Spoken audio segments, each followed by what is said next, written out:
Test 1, 2. Good afternoon, everybody. It's now time for our next seminar.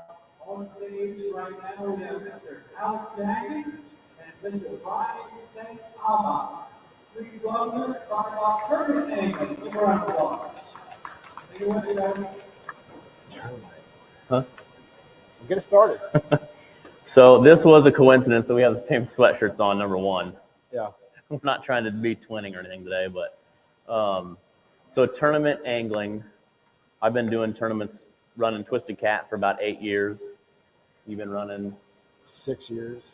So we both fish tournaments. So we're directors and anglers, and kind of see both sides of the podium of what we like to see out there.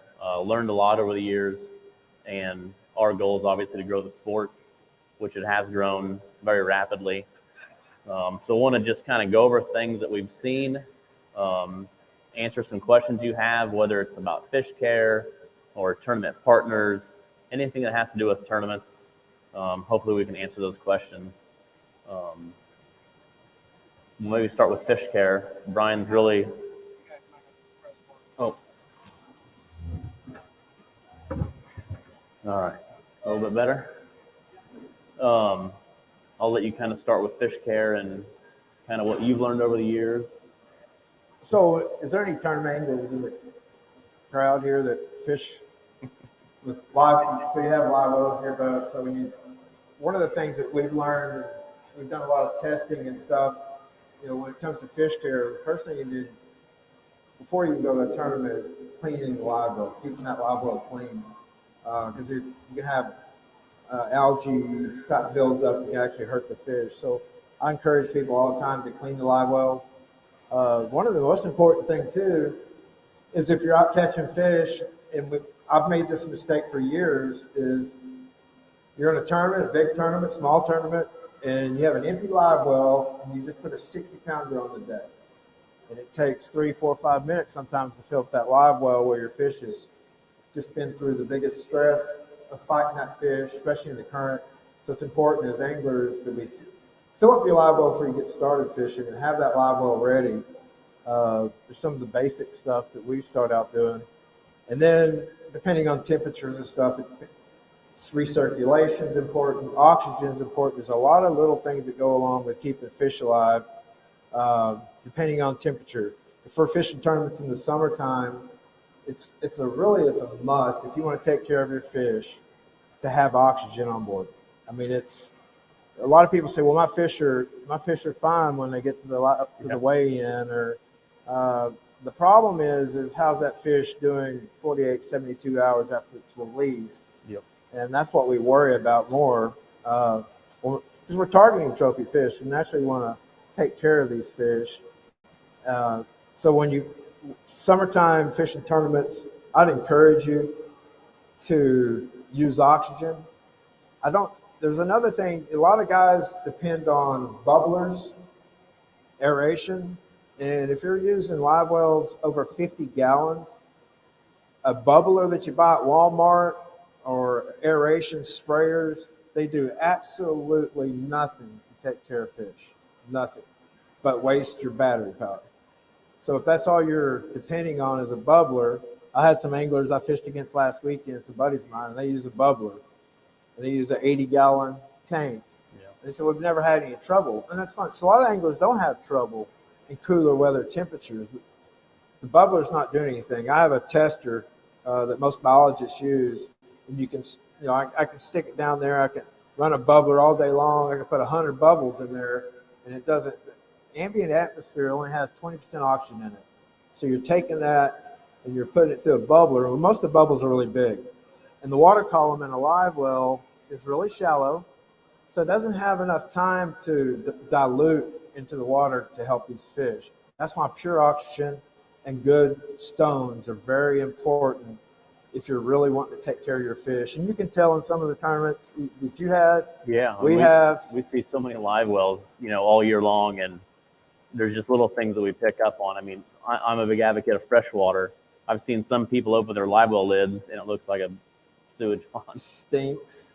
Bubbles on top. Yeah, there's that film on top. I mean, when I'm out there fishing in a tournament, I have recirc pump. I'm getting fresh water all the time, so my live well is good and healthy.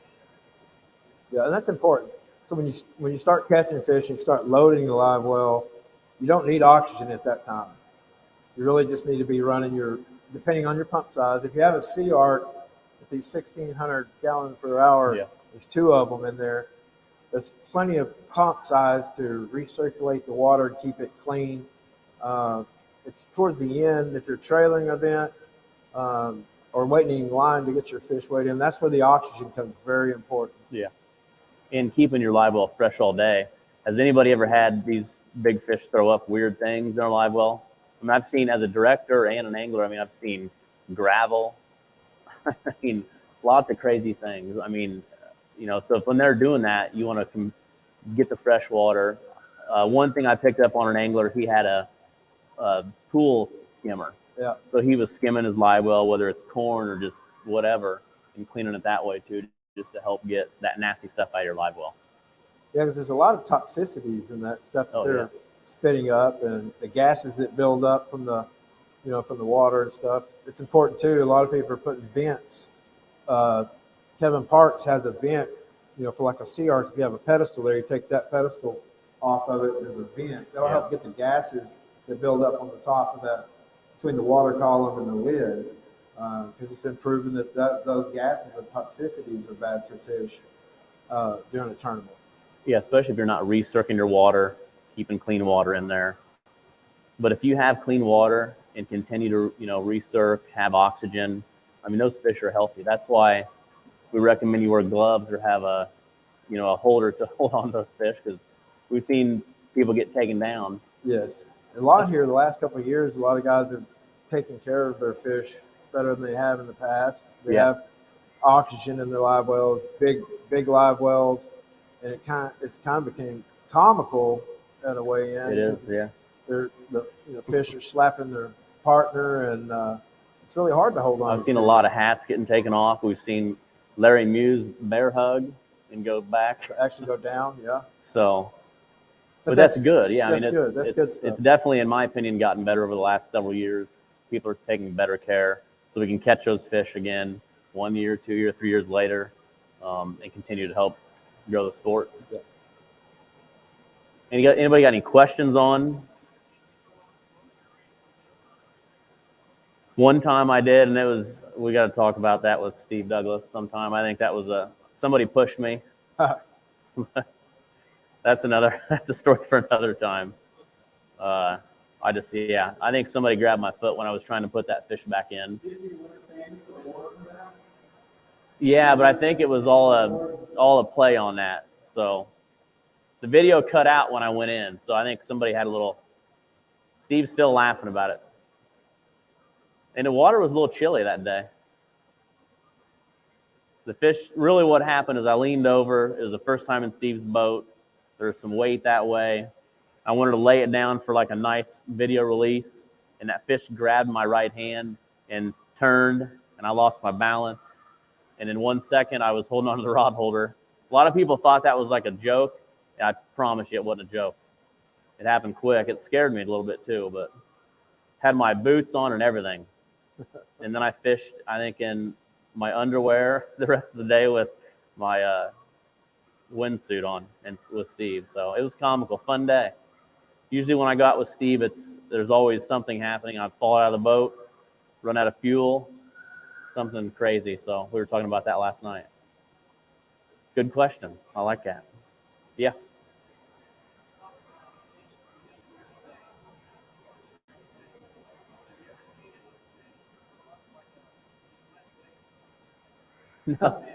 No. That's a good question. I actually, with the controversy over that, the walleye deal, if somebody tried to do that in catfishing, those fish love to puke up. And even in my weigh-in bucket, that's why if you notice when I'm doing a weigh-in, you'll always see me every once in a while tip it over. And the things that come out of there, like I said, gravel, it wouldn't be good if I seen a weight come out. That's for sure. I've seen a lot of weird things. Some things I don't want to touch, and they smell really bad. But I mean, I wouldn't be surprised if there was a weight. Yeah. I mean, they swallow hooks, and if it's somebody, a fisherman's using a small leader, but I think I'm not worried as much as a tournament director. If I see a 1 ounce weight come out of a 60-pound fish, it's not going to do. We see. They need to use a lot of weight to really make a difference. Yeah. Especially if you're 40 pounds ahead of second place. But we have seen some weird stuff. Very weird. Especially the first time I seen gravel. I thought that was odd, but they're maybe what they're feeding on that time of year, or the corn. I mean, especially if you're fishing and catching a lot of cornfish, that can be a disaster in your live well because things get plugged up. Then you can't recirc. So you got to be, especially I had an angler once. He caught multiple fish quick, and I think he had 7 fish in his live well. They were all on a granary, and they puked up, and his live well was a disaster. So he had problems keeping those fish good and healthy. So you just got to be aware of your fish in a granary, and those fish are eating a lot of corn or whatever, that when they're starting to puke that up, that live well looks terrible. We had an angler when 2 years ago, his fish puked up 3 full-size ducks, 1 fish. Full-size ducks. Yeah. He took pictures of them as they were coming out, and that made a mess too. And it's something like, this year, fishing a lot of the tournaments, I think we were at your tournament in Helena. We had to go to the car wash after each day because what they were throwing up, and I think it was drum. But the bones, it was interesting because like the 4 or 5 boats that we're all talking, we're all going to the car wash. Everybody's got the same, skeleton in their live well, and we're trying to think, do we need to go get that bait for tomorrow? Because obviously they're eating it, you know what I mean? So it's different times a year we're finding different things in live wells, which is interesting, when you're chasing these big fish. So that's something kind of cool and to think about. But yeah, the weirdest thing was maybe a turtle head, I think, that I had thrown up in my live well. Because sometimes when that live well, when you're recircing out of the boat and it stops, everything's sucked up against there, and you just got to kind of close your eyes and grab it all and don't look and throw it out. You know what I mean? And it's nasty. It's very nasty. But the skimmer was a really cool thing that I've seen some anglers do to clean the live well.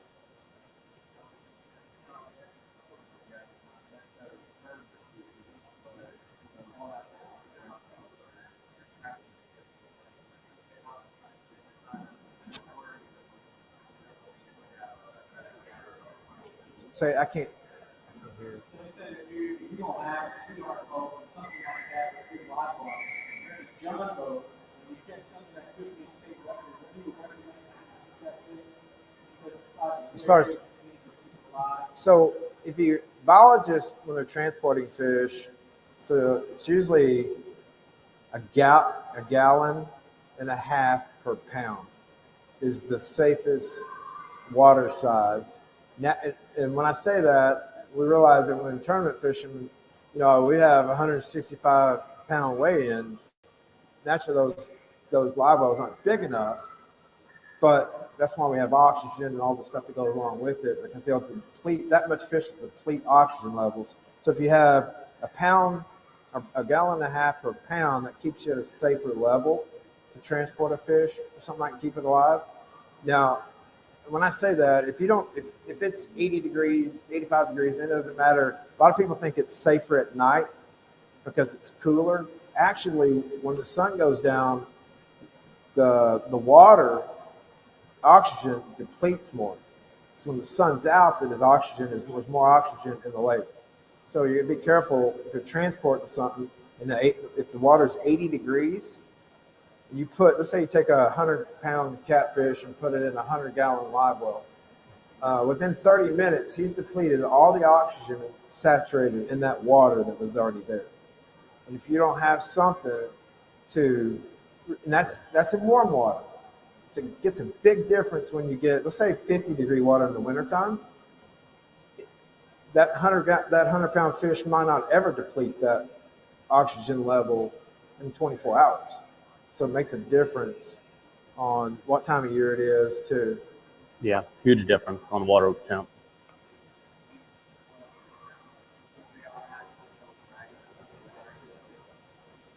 So that's a good point. So in warmer water, say 80 degrees. And a lot of the temperatures right now in the river last weekend were 77, 78 that I fished in Texas.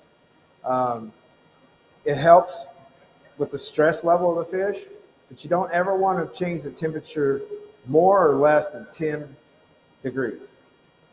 So if you got fish in there, I put ice in mine, and I don't want to go below. If it's 85 degrees or 90 degrees in my live well, I'll try to drop it down to the 10 degrees. That's the max, because you can shock those fish, even though they're big fish. You can shock them, where they can kill them. Yeah, and I've actually seen that firsthand. I did a tournament in a small town where they always do bring me a big fire tank, 3,000 gallons of water. The weather changed, and they had a fire 2 days before. So the water that was kind of warming up a little bit, wasn't that 55 degree, they used, filled me up a new tank, put it in this tank, and I never went and checked it because it just has always worked. So we started putting a few fish in there, and I noticed in the corner of my eye, I had some fish start to turn. So we had to quit using the tank and put fish back in live wells and take them back to the river. And the last weekend in New Madrid, same thing, had a tank. I wanted to make sure that was like 5 degrees. So I was about 5-6 degrees difference than the Mississippi, and the fish were awesome, good and healthy. But yeah, and again, if it's 100 degrees out and you don't flush fresh water in, that water is going to heat up throughout the day. Yeah, but it's important that you add ice if you're trying to take care of fish in the summertime naturally. Just don't break that, don't put too much ice in it. Yeah. But it does help them a lot. And salt is a big ingredient too that helps fish. Kind of give you an example. I don't have the equation right here, but I was working with some biologists. When the biologist is transporting a fish, catfish, stripers, bass, they're putting rock salt. And like, I have a 100-gallon live well in my CR Dynasty. It was a pound of salt is what he wanted me to put each time I did a tournament. Now that's not going to do you any good if you're running your pumps, because that salt is leaving. But at the end of the day, when you're going to the weigh-in, put a pound of salt in that live well, 100-gallon live well, and that helps with the oxygen levels to not be depleted, and it also helps for the fish stress level, settle fish down. If you'll notice, when you put catfish, their gills, when they're moving a lot, they're stressed out. They're trying to get more oxygen. And sometimes that's a sign of there's not any oxygen. And we've learned in these big live wells, we have stones. The catfish are smart. The catfish will hover over those stones because that's where the majority of the oxygen is in the live well. Have you seen that? Oh yeah, I've seen them turn around. You put them in one way, and they will get turned around and sit right on. Even if you got 3 of them, all 3 of them will be like right together on top of that stone. So that kind of showed us how important pure oxygen is if a fish is wanting to be around that oxygen. And something else we do in our live wells, I do in mine. So if I have an oxygen stone on this side, I have a pump that pushes the water away from that stone, so I have an equal balance. So the fish doesn't want to go to one end. He has the equal balance of dissolved oxygen inside the whole tank. That's a good question. You got one on live? Yes, we're not turning the question per se. Whatever. Shoot. Bill Southbury said catfish and sweet at Indiana. Lake is high 60s to 10 street off on the best bait for you. The water temp's 60s, you said?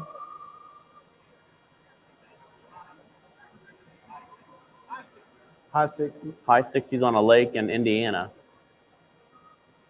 I mean, there's a lot of variables on that, depending on the total depth of the lake, what the bait population is, the drastic change of the weather, the air temp. What's the question? Best bait to use. I've never been to Indiana, so I don't. Yeah, I mean, what? Shad is what I would use, you know what I mean, in most lakes that time of year, you know what I mean? Here's a pertinent question. For someone who's thinking about starting a tournament in England, they've never done it before, should they start off in a big tournament series like you guys run, or should they start locally and work their way up? That's a good question. I think you got to find out what your goal is, to get kind of your feet wet. So I started a couple years ago. The Massengales gave me an idea of doing a grassroots tournament with a small entry fee where they can kind of come. They don't have to pay the $200, but they can still fish, and that's kind of help get people into the sport. But you want to just go to a good tournament where you can have a communication with the tournament director, some of the anglers. I always force or push, anglers to talk to new people, whether they're in the crowd, so I think Brian is the same way, where we want to encourage everybody to, talk with each other. If there's a kid that comes up and has a question, answer that question. But really, however you can, kind of get started. But you got to answer. Brian will answer that too. I don't know. I think if it was me, I think I would encourage them to try a big tournament. It's going to cost a little more to enter the tournament than a small tournament. The reason I say that, I think sometimes when you go to these bigger tournaments, like if I go fish one of his tournaments or Mississippi River Monster, you get a really cool experience. You can learn a lot. There's a lot of good anglers there. You don't necessarily have to talk to them. You can watch them, where they're fishing and how they're fishing and what they're catching at the weigh-in. Where you may go to a smaller tournament, and especially if you don't know any of the guys, and there's 10, 15 teams there, it's a weigh-in at the ramp, and it's a done deal, and you may not get the full experience. So if you really want to experience as a tournament angler, I would go to a big tournament. I think and when you go to a big tournament, you meet a lot of new people. My first big tournament I ever went to, which was right off the bat, was Monsters on the Ohio years ago, and I didn't know anybody there besides the guy I was fishing with. So I was really kind of starstruck seeing some of the people that I was watching Steve Douglas on YouTube,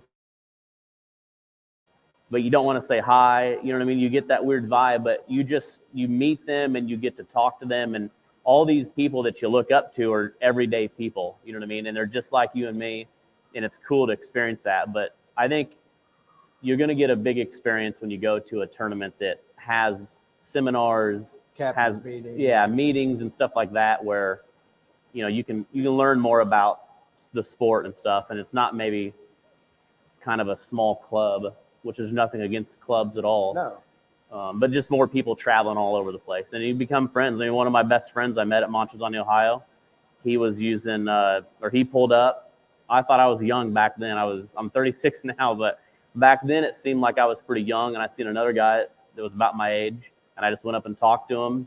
And then the next week we fished a Twisted Cat tournament, and now we're best friends. So I mean, it's kind of cool, just that experience that I got at Monsters on the Ohio kind of changed my life a little bit from the path that I took. So get out there and have fun, for sure.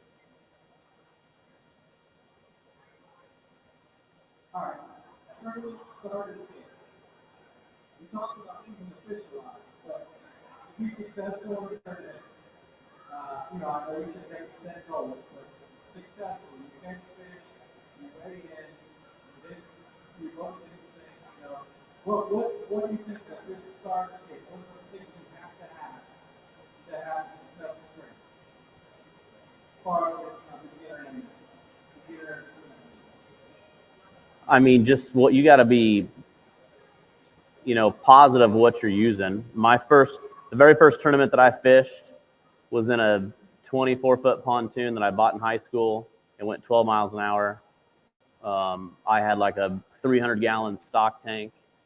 I didn't know what I was doing, but I was having fun. You know what I mean? And I was okay with what I had, and the hooks, the rods. It's just long as I was into that. You know what I mean? Don't let peer pressure change what you think. You don't need the best of the best. You don't have to be sponsored by everyone. Just go, dive in, have fun, and talk to people. I think one of the most important things with a young angler coming into the sport, and it happened to me as a young angler, if you want to be successful and do well, the first thing you need to do is make sure your gear works good, and that's your line, how you tie your gear. Is it big enough? I see more and more anglers showing up for a trophy catfishery, and they're kind of new at it, and their first day, it's, they broke off 3 trophy fish.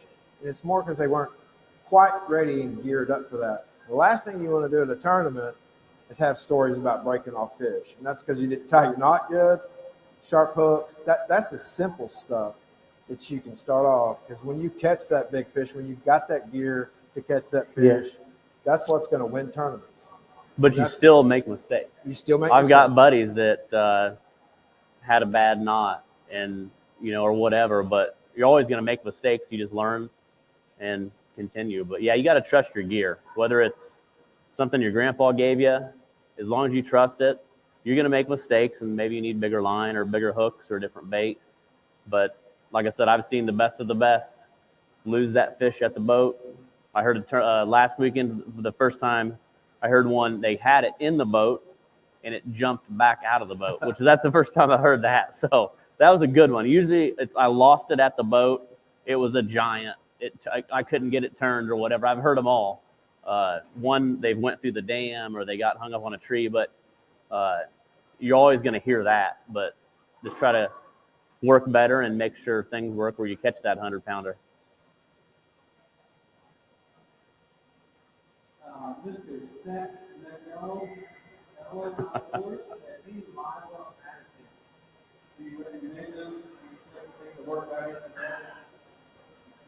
that? My opinion on additives, and you can test this yourself, you can go to stores and buy the additives. And a simple test you can do is do a taste test. I'm not saying swallow it, but do a taste test. 99.9% of the time, all it is salt. So they sell some products, I'm not going to say any names. When you open it up, it's blue pellets, but you take water and rinse it off, it's rock salt. And that's all it is. And they put some dyes and stuff in there. There is some ingredients in there that they've added to help with water conditioning. It can help if you're using it like for chlorine water, it'll get rid of chlorine. But realistically, my opinion is if you want to make an additive, it's just salt that you buy at a store. And it doesn't cost near as much as a gallon of rock salt that they put the blue stuff on. That's about $70 for a gallon of the rock salt sprayed with dye. Just like when you're keeping bait alive, what's most people put in their bait tank? Salt. So that's really about the only additive that I use. But yeah, they make a lot of additives out there. There's a lot of stuff out there. There's a lot of stuff out there. And I've started using this a little bit too, is a lot of times you get a full live well and you start noticing the gassy bubbles on the top. They make a defoamer. Because those gassy bubbles, if you've taken care of live shad in a live well, that stuff will kill. So they make a defoamer that'll clear up that water and get that toxins out to get rid of the bubbles. I use that in my live well sometimes. Because sometimes it's hard in the summertime, even though you're refreshing the water, you still have some bubbles. We always keep a 5-gallon bucket in the boat for multiple reasons. One's to put fresh water in the boat. If you got to get more water in fast, or you need to scoop some of the nasty water out. If you have a pump breakdown. So a 5-gallon bucket, that's something to put on that starter kit. Yes. Bring a 5-gallon bucket. It's very far. I've had more anglers had to come in and way early because their live well pumps broke. But if he had a 5-gallon bucket, he could have, that's a little bit of work, dip water out continuously and keep that fresh water going. But that happens a lot. Pumps get stopped up. We're fishing flooded waters and just like the corn. I mean, you're fishing corn. Your fish will die. Yeah. That's a good question, Seth.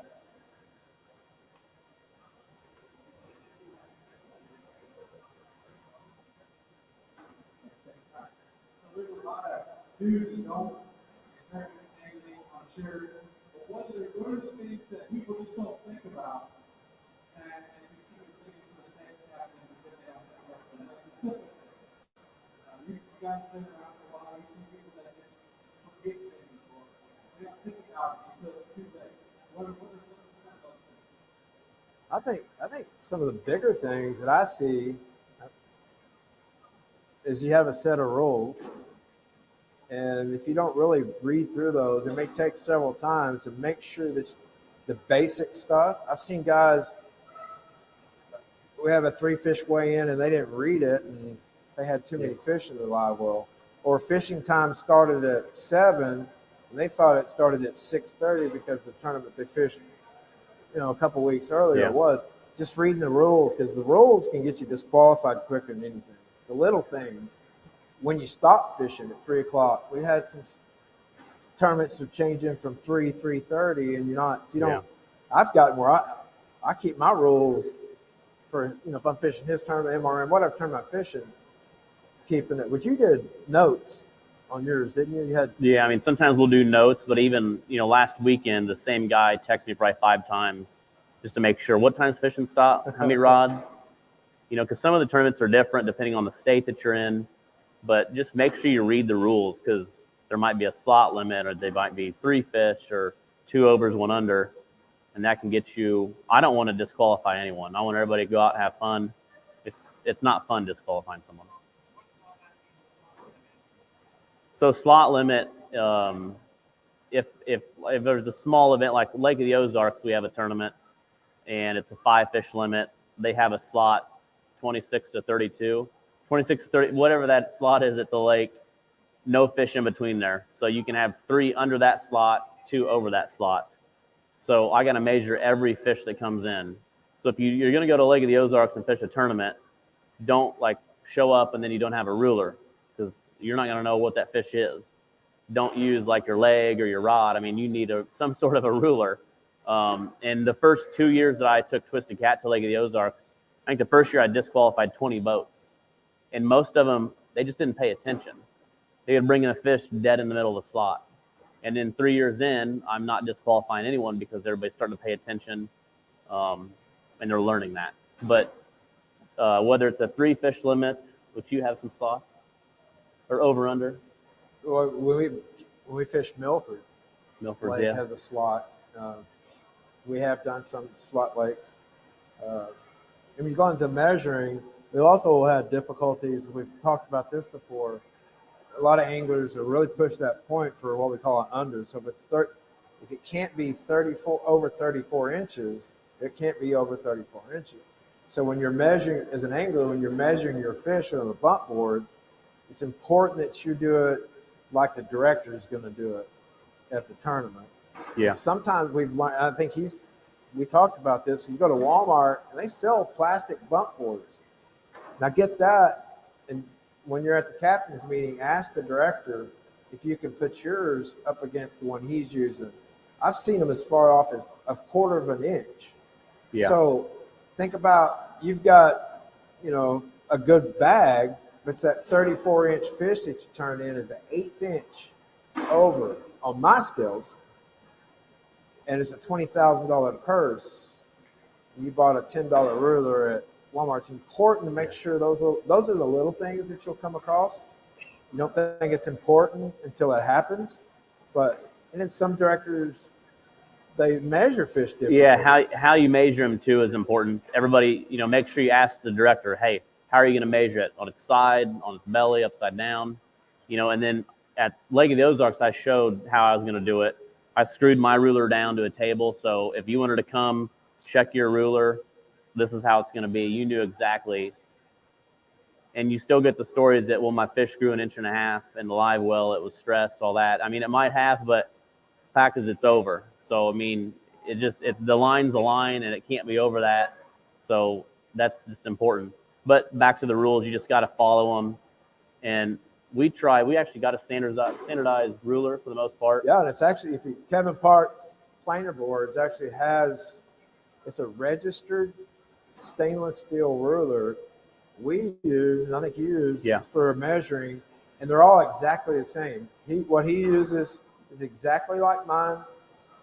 Kevin has some over there, the aluminum style, but if you buy the one, it exact match. Exact match. They're expensive because they're registered. They're engineered rule stainless steel. But to me, as an angler, and I fish a lot of tournaments, when I measure that fish, and we're talking about fish that are 33 7/8, it's important that ruler and your confidence is Yeah. you. Last thing you want to do is go, me pull up in his What? weigh-in line and him disqualify me. One thing is embarrassing. Very. A lot of anglers may think you're trying to cheat or get away from something, but sometimes it could be as simple as just your ruler didn't match his ruler. So it's important. And you can see those. He has those over there. He has some other rulers. You can actually match them, look at them, how they're not exact. And sometimes the rulers you get have an 1/8 inch mark. And that's what I noticed at Lake of the Ozarks specifically.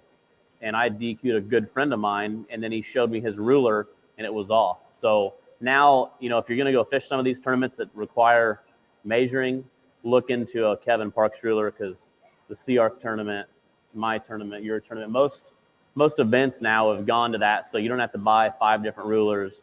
Everybody's using the same ruler. Yeah. Or I got a question up front. So I've noticed locally in your tournaments, you've got your regular top performers, right?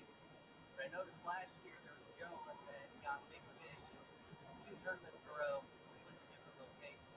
You talking about my tournament? Okay. Do you feel like he was doing something different than everybody else, or do you think he just got lucky 2 weeks in a row?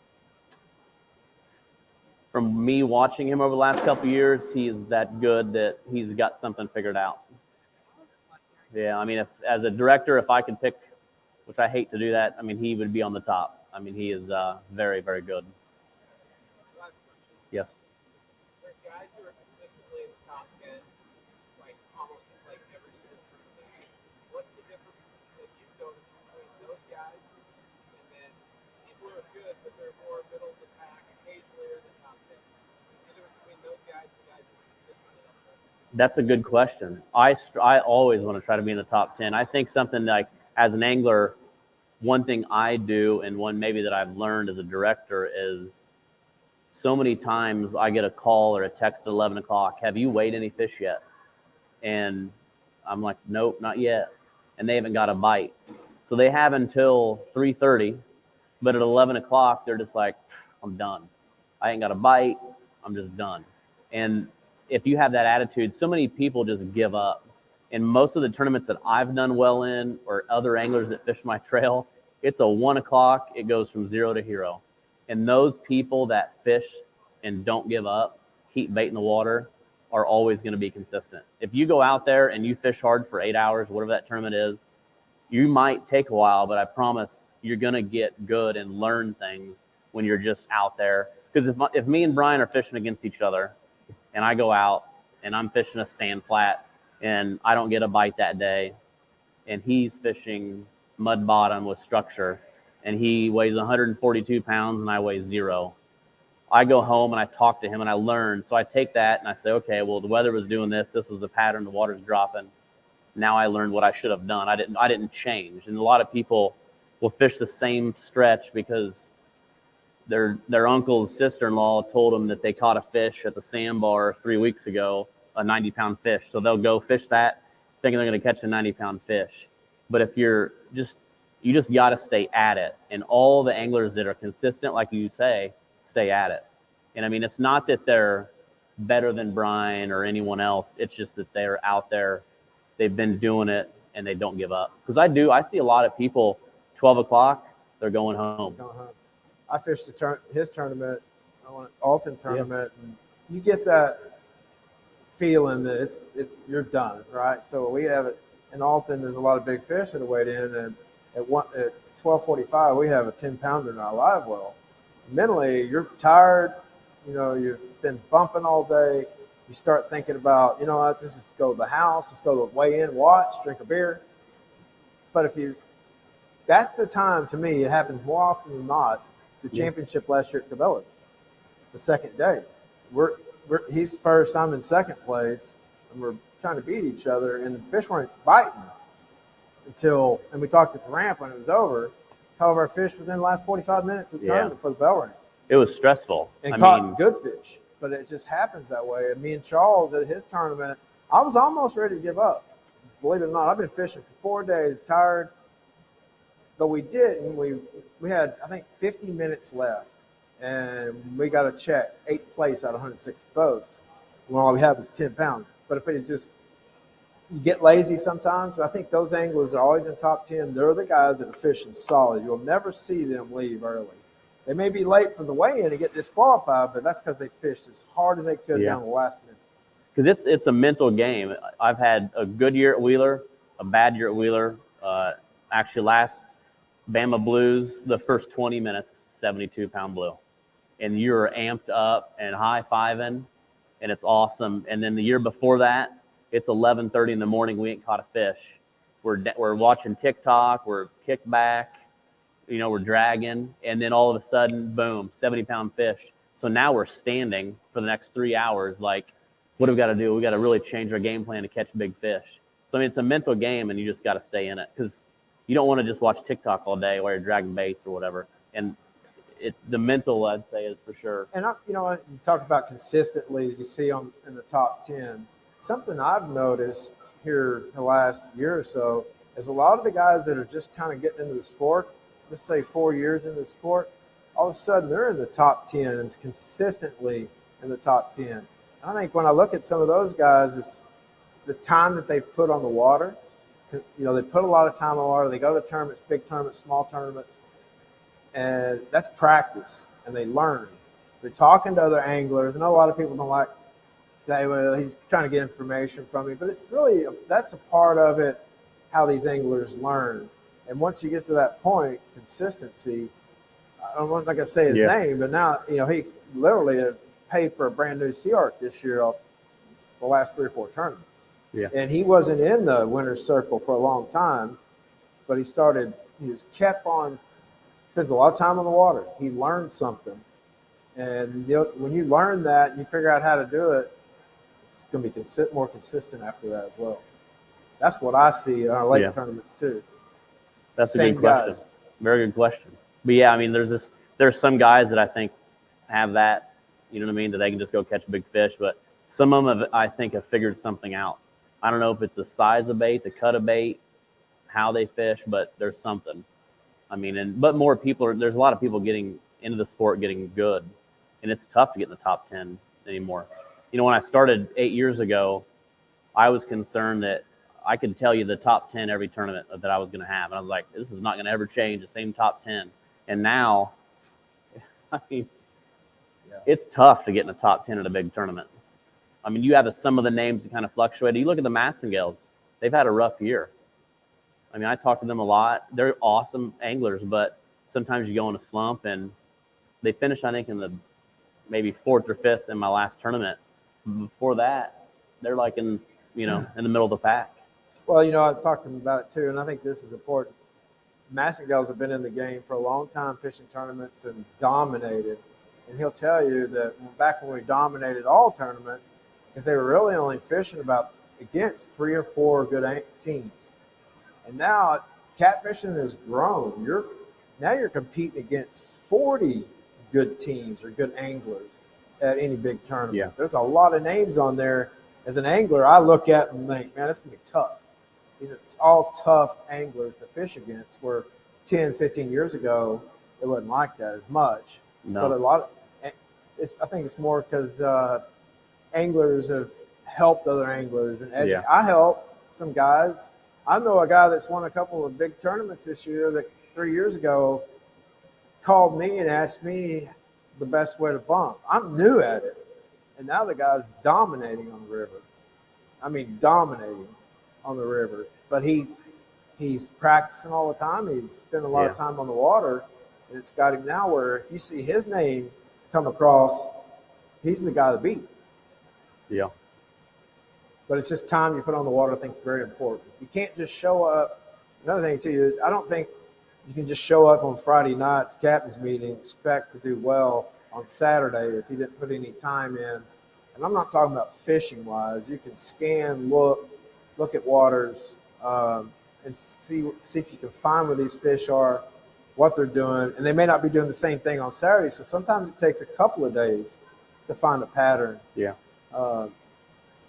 I think changing, like a lot of the guys that you're talking about, they can go to the Ohio River, do well, the Mississippi River, the Missouri River, Lake of the Ozarks, Milford, And when you can do that and be consistent, then you're dangerous. If you can do that, I mean, that's going to change your game. So they're not just good on one body of water and then they go and they're terrible. I mean, they're very consistent. I don't want to fish against them, honestly. Yeah. But it's fun, and that's why I love being out there fishing against those guys because it makes me better, and you learn. So it's fun when I get to beat the Massengales. It's not going to happen very often, but Right. it's fun. Yeah. And one of the things too, I learned, I fished with an angler that's been doing it for a long time, and he wins a lot of tournaments in my part of the country. And I fished with him in details. When I fished with him the first time, we were dragging baits, pulling planer boards. We weren't catching any fish. And so we moved to a different depth and 6 foot of water. We were pulling boards in 20 foot of water. Moved to 6 foot of water, and we pulled for about 30 minutes. Didn't do any good. So he pulls all of his lines in, and you're fishing with normal 2 to 3 foot leaders. And he drops his leaders down to 1 foot. I said, "What are you doing?" He said, "This isn't working, so we got to change up." And as soon as he did that, we started catching fish. So I reeled all my lines in. It's those little things you can change, little things that make those fish bite. Sometimes it's the bait. One given tournament we were fishing, we had the freshest gizzard shad, perfect size, fishing two different tournaments, 400 miles apart from each other on a Saturday and a Sunday. And we had fresh bait, couldn't catch a fish. At noon, we had a carp in our chest. And he pulled it out, he filleted it, and we put it on there and started catching fish on that one slice of carp. So I took a piece off, took all my gizzard shad, and caught fish. Well, it wasn't just luck. The next day we drove 400 miles. We only had that one carp. We took those pieces. We caught all those fish in that afternoon, stuffed them in the cavity of that carp, put them back in the ice chest, and we caught the next day. We didn't get time to pre-fish. We were fishing on a lake we'd never been to before. And we both pulled out those pieces of carp we caught the bait on. The first fish we caught was a lake record in that tournament. You never know. And the gizzard shad we had the rest of the day did not work. All we had was those 2 pieces of sliced carp. So changing up your stuff is a big, important thing, especially if you're not catching anything. Try different things. And I don't know if it's necessarily the change that you make, or is your confidence that you change to something else, and maybe you're fishing it different, especially when you're bumping. Yeah, if you're confident, I mean, there's sometimes that we're going to catch it on skipjack head. So the first fish comes off that, then my partner says, they're on heads today. So we got to use all heads. And I think that's just a mind game, I think, because I'll catch one actually I did it at one of my last tournaments, just to joke around. I said, I'm going to use this tail piece. And I caught a 55, which is my PB bumping, on just an old crappy tail section, just to prove him wrong. It actually worked that time, probably 9 times out of 10 that it won't work. But you just got to be confident, for sure. Very confident. What is the number one reason to try tournament catfishing? You've got about 9 minutes. And then what is the number one reason that you shouldn't be doing tournament catfishing? Well, if you're getting into tournament catfishing to make money, that'd be the wrong reason. Yeah, run the other way. Run the other way. You're not going to get anywhere close to making money in most fishing sports, unless you're Bassmasters, MLF, even some of the pro bass tours. You're not going to make much money. So if that's the reason you're getting into it, stay away from it. I personally think tournament angling's made me a better angler, because like I've always said, if I go out by myself on a Saturday and I go fishing, I got the best bait, and I don't get a bite, then I said, well, fishing just was terrible today.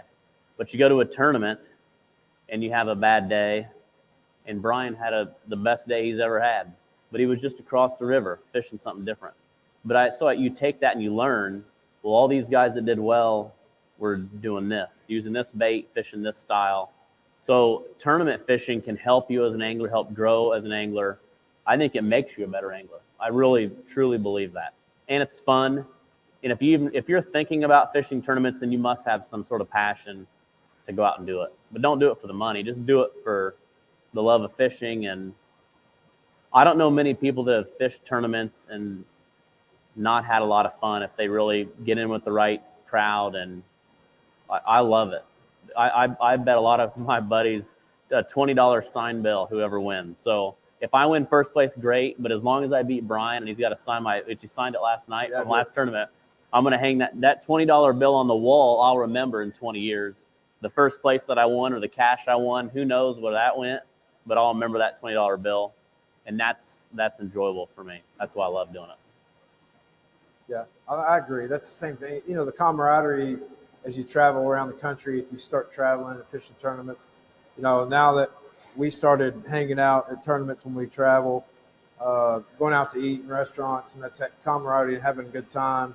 Talk about fishing, because that's all we do now. Yeah. Put on tournaments, fish, a little bit of work, and you'll create these relationships with other anglers that have the same passion you do, and that's very important, and it'll also help you become a better angler. And the competition is fun. To compete against anglers all over the country, and like you said, you know, beating the Massengales, that's a good feeling when you beat those guys. Even you beat Alex Nagy these days. He's on the stage a lot, taking money. It's a lot of fun. I'm too old to play football anymore, so the only thing I can compete at is fishing.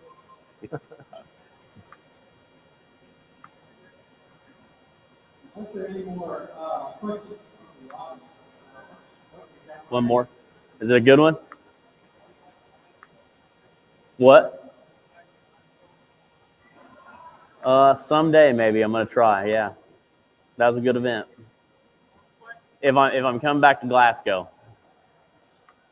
But yeah, it's the sport's growing.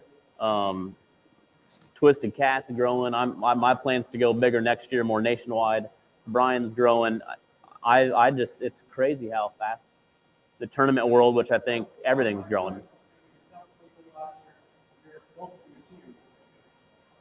So I run Twisted Cat that I've ran for 8 years. When I started, it was like a 2-hour radius of my town in Warsaw, Illinois, and had 20, 25 boats average, and just kept growing, met the right people that got me to this person, and just slowly kept growing.